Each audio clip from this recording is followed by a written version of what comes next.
n'abazize jenoside yakorewe abatutsi mu 1994 kugeza n'aho imiryango yabo izima. Turabakweretse ubakire mu rukundo rwawe kandi ntibazibagirane. Natwe uduhe ubutwari bwo guhora twubaka ubuzima, tubikore mu bumwe, mu mahoro, mu rukundo. Ibyo tubisabye ku bwa Kristo umwami wacu. Izina ry'Imana Data na Mwana na Roho Mutagatifu.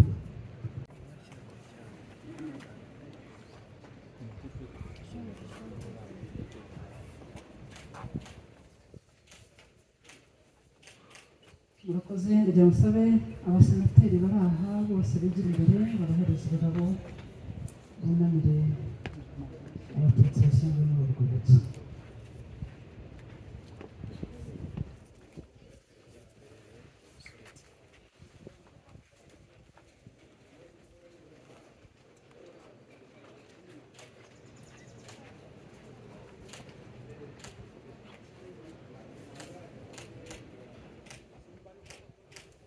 murakoze cyane. Ndasaba abadepite nabo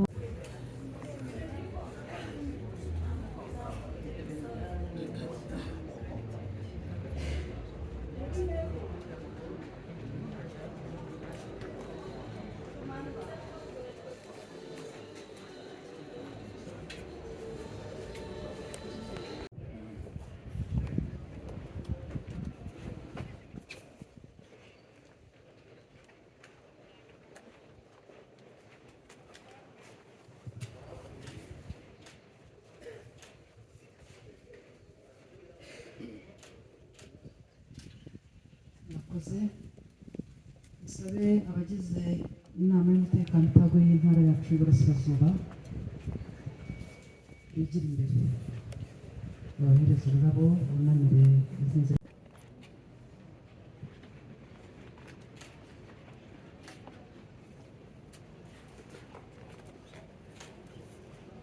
murakoze cyane.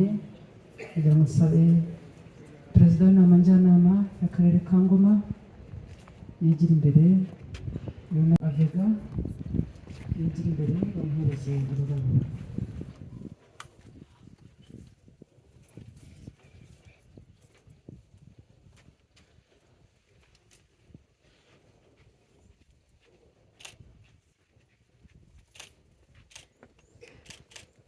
murakoze cyane. kugira ngo musabe uhagarariye abafite ababo bashyinguye muri uru rwibutso yigira imbere nawe bamuhereza ururabo abahiciragiro.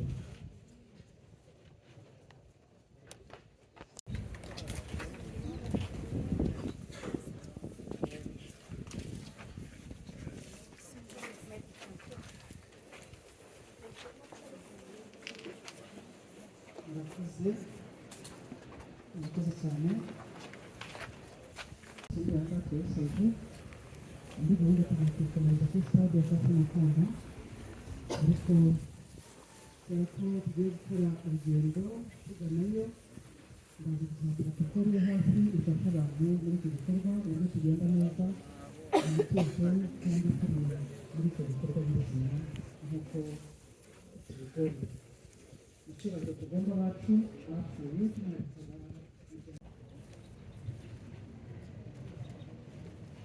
twongeye kukwereka abacu Mana nyir'ubuzima ngo ubakire mu rukundo rwawe. natwe kandi uduhe ubutwari n'ubumenyi ngo duhore duharanira icyubaka ubuzima,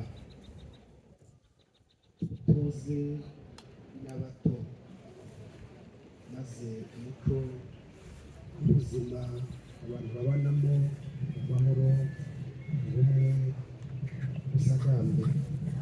ibyo tugusabye ku bwa Kristo umwami wacu.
batoza interahamwe kugira ngo zizabashe gushyira mu bikorwa jenoside yakorewe abatutsi. Hari abacuruzi benshi rero batandukanye bari bacuruza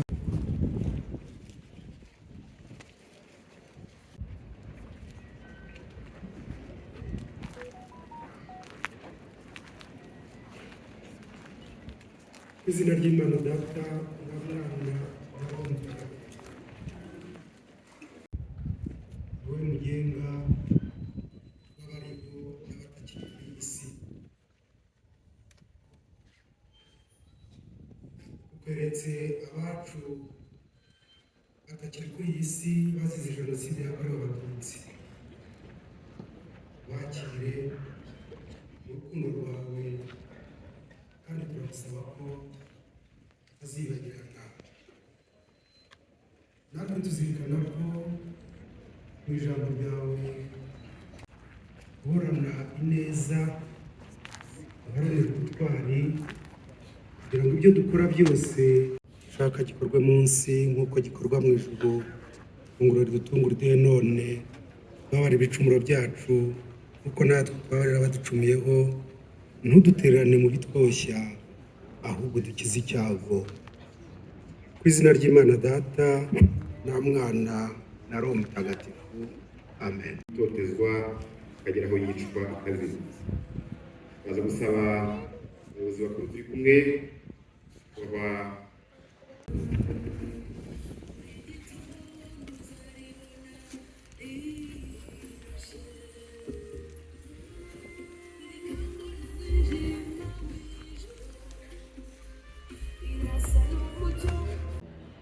aho mwagiye mwicara mwagiye mwasanga urupapuro n'ikaramu, nta kindi uri bwandikeho. Turashaka kwandikira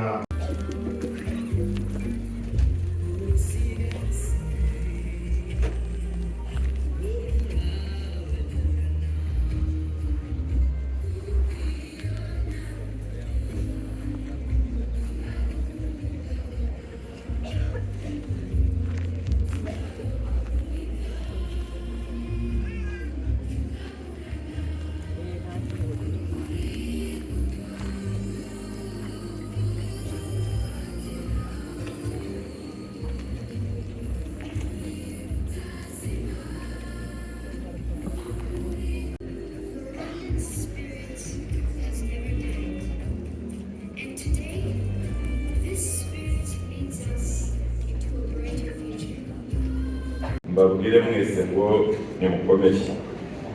Umuryango Ibuka ukomeje, kandi mwebwe mwese mufite imiryango yanyu ya hafi yishwe ikazira.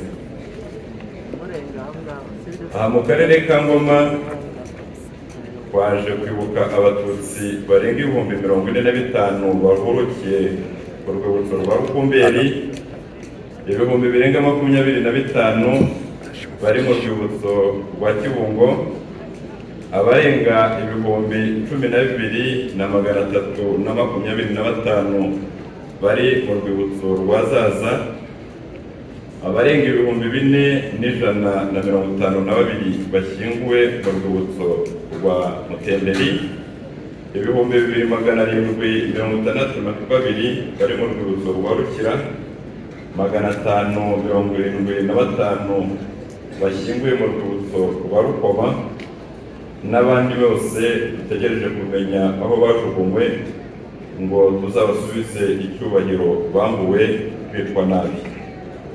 Aba bose baje kwibuka ngo batazibagirana kandi duhari.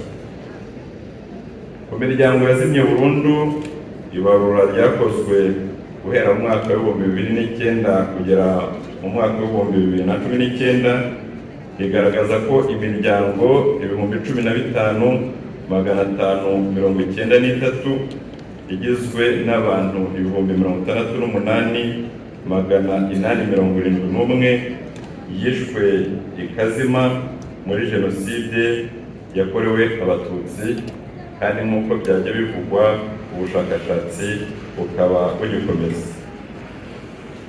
Aho naho ababyeyi bombi n'abana babo bose bishwe ntihagire n'umwe urokoka. Muri iyi miryango nta n'umwe wasigaye wo kwibuka cyangwa kongera kurema umuryango mushya.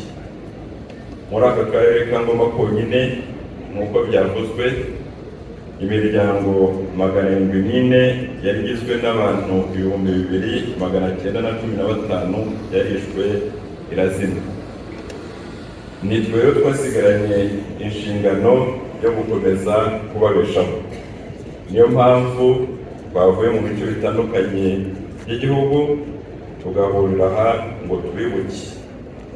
Urwibutso rwabo ni rube mu mitima yacu. Kwibuka imiryango yazimye, kuyiha agaciro no kuyizirikana ni ngombwa kuko bidufasha kunyomoza abakigoreka ukuri kuri Jenoside yakorewe Abatutsi, kubayipfobya cyangwa bayihakana nyuma y'imyaka 31 yose ishize.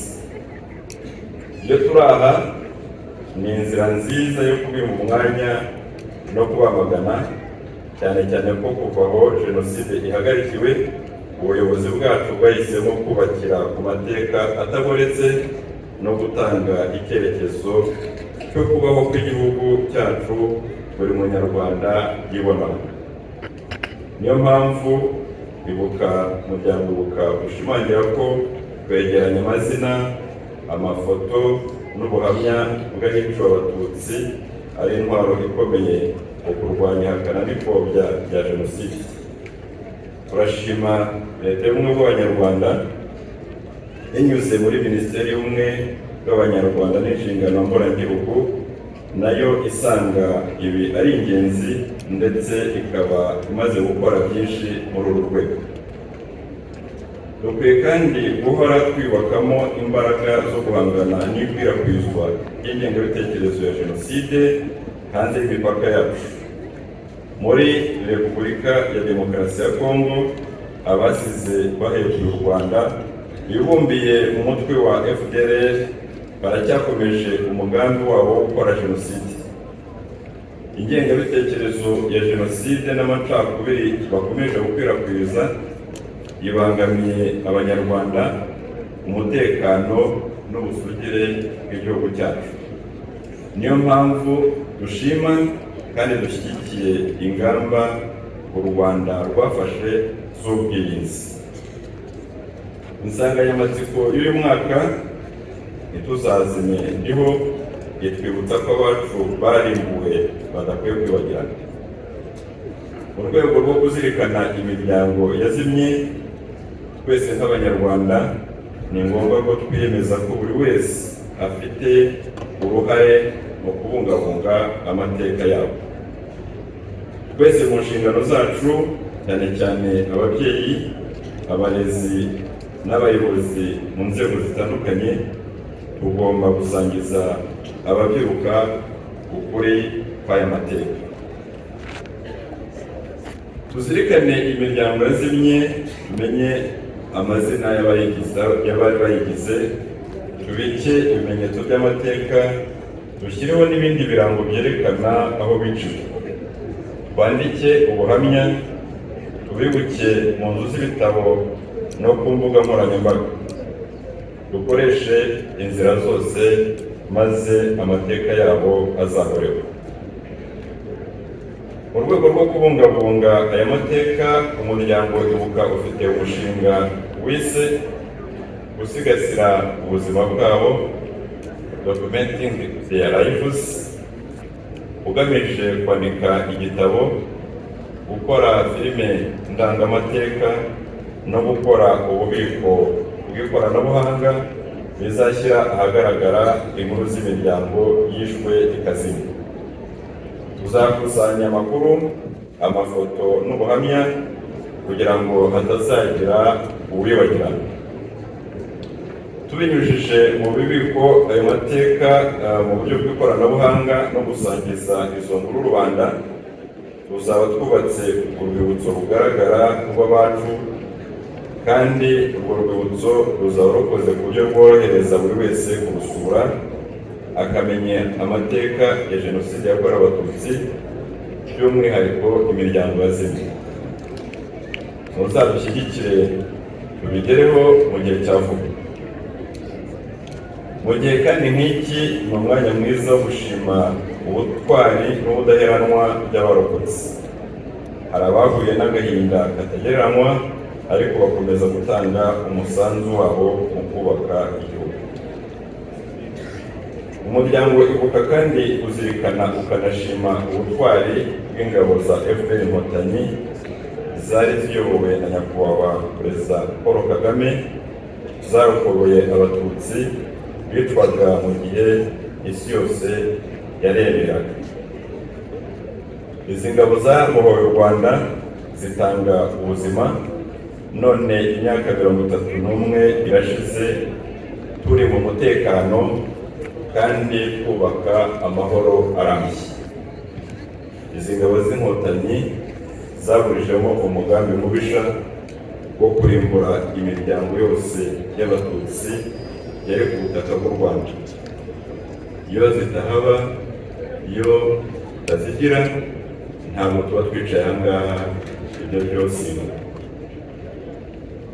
Bavandimwe, inshingano yo kwibuka ni iyacu twese. Tuzakomeza guharanira ubumwe, ubudaheranwa n'amahoro. Tuzakomeza kuzirikana abacu bazize Jenoside yakorewe Abatutsi, yaba ari aha ngaha mu karere ka Ngoma ndetse no mu gihugu cyose. Ku Banyarwanda, ijambo never again si imvugo gusa, ni ingiro n'isezerano ryacu mu guharanira ko Jenoside itazongera kubaho ukundi. Mu gusoza, ndagira ngo yihanganishe ibibazo baduhaye ubuhamya, kandi ariko nshima ko ageze n'ubutwari bwo kugira ngo abashe koko kutugezaho, kuko ni ingenzi nk'uko dukunze kubivuga, ubuhamya nibwo buzadufasha kwambuka ikiraro cy'ibisekuruza n'ibisekuruza, ababyiruka n'abatoya barangaha bakamenya aya mateka igihugu cyacu cyanyuzemo. Intara y'Iburasirazuba, nyakubahwa depite, ba nyakubahwa abasenateri, nyakubahwa munyakarere ka Ngoma, nyakubahwa perezida wa Ibuka, abayobozi mu nzego zitandukanye, inzego z'umutekano, amadini n'amatorero, urubyiruko, bana bacu, mwiriwe. Banje kubifuriza gukomera muri iki gihe twibuka ku nshuro 31 Jenoside yakorewe Abatutsi mu 1994. Twahuriye hano duturutse hirya no hino mu gihugu, twunze ubumwe n'umutima ngo twibuke ku nshuro ya 17 imiryango yishwe ikazima. Iyo twibuka imiryango, tuzirikana ko yari igizwe n'abagabo, abagore, urubyiruko, abana b'ibitambambuga, ibisekeramwanzi, ndetse nk'uko byagarutsweho harimo n'abarujijwe uburenganzira bwo kuvuka. Aba bose bishwe mu mugambi mubisha wo kurimbura icyitwa Umututsi, mu buryo hatagomba gusigara n'umworokoka bazashibuke yongere agire umuryango. Turashimira umuryango Ibuka wateguye iki gikorwa, kuba bagira umwanya wihariye wo kwibuka imiryango yishwe ikazima. Abari bagize imiryango tuzahora twibuka kubera ko batazazima turiho. Ni inshingano zacu nk'Abanyarwanda kubasubiza agaciro bambuwe no guharanira ko Jenoside yakorewe Abatutsi itazongera kubaho ukundi. Kwibuka imiryango kandi bidufasha guhangana n'abakomeje gupfobya Jenoside yakorewe Abatutsi abahembera urwango n'abagikwirakwiza ingengabitekerezo ya jenoside yaba mu gihugu cyacu no mu bihugu byo hirya no hino ku isi, cyane cyane muri repubulika iharanira demokarasi ya kongo. Jenoside yakorewe abatutsi mu gihumbi kimwe magana cyenda mirongo icyenda na kane yarateguwe, irageragezwa, inashyirwa mu bikorwa n'ubuyobozi bubi bwarimo bwashishikarije abaturage cyane cyane urubyiruko kwijandika mu bwicanyi ndengakamere. Jenoside yabaye ku manywa y'ihangu, abari bahari barabibonye. Ubuhamya butangwa ntabwo ari isitwari, ntabwo ari amateka, ni ubuzima, niko byagenze mu gihugu cyacu, ntabwo ari ibintu bisomwa mu bitabo. Ibyo bya jenoside byari icuraburindi mu gihugu cyacu, ku buryo nta utekereza ko igihugu cyacu kizongera kubaho ukundi. Turashimira abagize umuryango wa Ibuka n'imiryango yigize umusanzu wanyu mu bikorwa bitandukanye byatumye hatabaho guheranwa n'amateka. Abatari bafite imiryango mwarareranye, murakura, mwarashimitse, uyu munsi wa none benshi bimwe imiryango yanyu bwite.